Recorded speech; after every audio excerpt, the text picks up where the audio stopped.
बुवा, तुम्ही मला जो प्रश्न विचारलात की शंकराला नीलकंठ का म्हणतात, त्याचे उत्तर असे आहे की नंदीच्या शिंगामुळे शंकराच्या गळ्याला काळा डाग पडला म्हणून शंकराला नीलकंठ म्हणतात.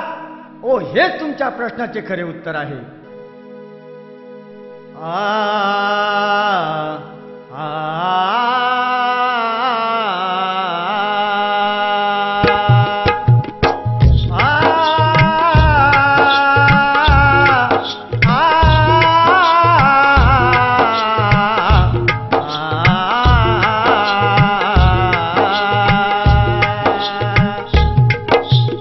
शंकर बुवाची कोण उठत नाही, त्याची जटा लय भारी आहे.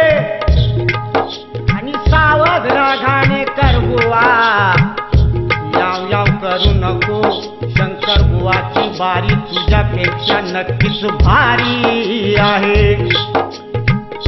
काही लोक म्हणतात खानेकर बुवा लय गरम आहे, पण काही लोक म्हणतात शंकर बुवा समोर खानेकर बुवा नरम आहे.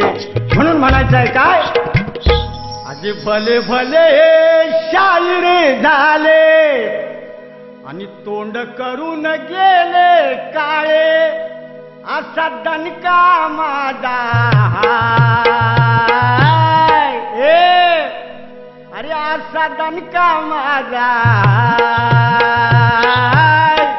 अरे या शंकर बुवाला हरवाया नाही दुराची आली बाय, या शंकर बुवाला